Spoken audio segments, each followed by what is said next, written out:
আসসালামু আলাইকুম সবাইকে। আজকে আমরা চিকেন কারি রেসিপি দেখব। প্রথমে দিয়ে নিচ্ছি প্যানে সয়াবিন তেল। এবারে কি বড় সাইজের পেঁয়াজ দিয়ে নিচ্ছি। মুরগি রান্নায় যত বেশি পেঁয়াজ দেওয়া হয় মুরগির টেস্ট তত ভালো হয়। এবার পেঁয়াজগুলোকে নেড়েচেড়ে ভেজে নিচ্ছি। একটু নরম হয়ে এলেই এবার আমরা মশলা দেওয়া শুরু করব। প্রথমে 1 চা চামচ পরিমাণ লবণ দিয়ে নিয়েছি।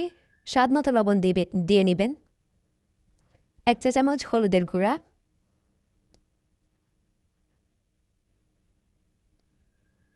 1 চা চামচ লাল মরিচের গুঁড়া।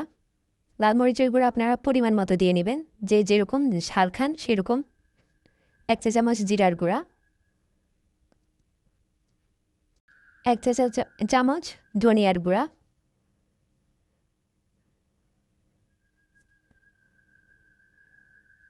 1 চা চামচ রসুন বাটা,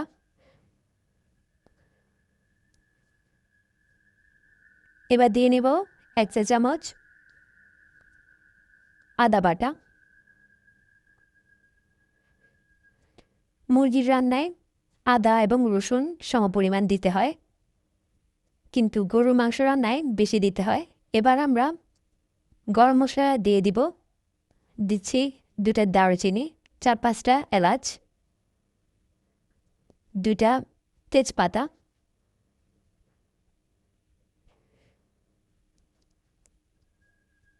এবার সবগুলো মশলাকে ভালোভাবে মিশিয়ে নিচ্ছি।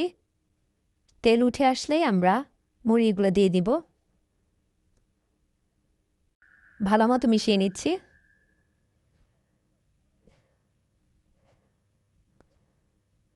এবার ধুয়ে রাখা একটি মুরগি দিয়ে নিচ্ছি। এটি দেশি মুরগি।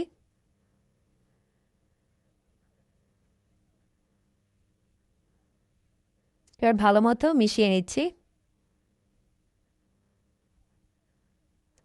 এ পর্যায়ে আমরা 1 কাপ পরিমাণ পানি দিয়ে নেব।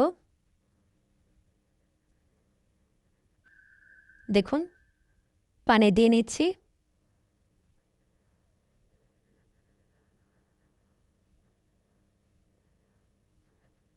এবার ঢাকনা দিয়ে আমরা কষিয়ে নেব। প্রায় 10 থেকে 15 মিনিটের মতো কষাবো। দেশি মুরগি যেহেতু একটু শক্ত, তাই এটাকে আমরা বেশ কিছু সময় ধরে কষাবো। দেখুন, পানি শুকিয়ে এসেছে।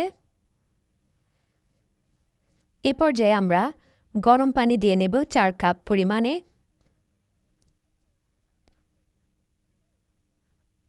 দেখুন, কারণ যেহেতু এটি শক্ত তাই আমরা গরম পানি দিয়ে নিচ্ছি। এবার আবার ঢাকনা দিয়ে কষিয়ে নেব। দেখুন, ঢাকনা দিয়ে কষিয়ে নেওয়ার পর আমাদের রান্না প্রায় শেষ। এবার আমরা নামিয়ে নিয়েছি। এ পর্যায়ে আমরা বাগার দিয়ে নেব।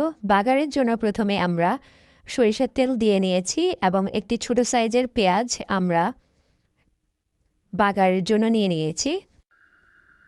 বাগারের পেঁয়াজের কালার আসা পর্যন্ত আমরা এটাকে ভেজে নেব। দেখুন, ব্রাউন কালার হয়ে গিয়েছে। এবার আমরা মাংসের উপর দিয়ে নেব। এবার বাগার দিয়ে হালকাভাবে নেড়ে নেব। রান্না শেষ। দেখুন কি সুন্দর কালার এসেছে। এ ধরনের সিম্পল রেসিপি পেতে অবশ্যই আমার ইউটিউব চ্যানেলটা সাবস্ক্রাইব করে রাখবেন। ধন্যবাদ সবাইকে সম্পূর্ণ ভিডিও দেখার জন্য।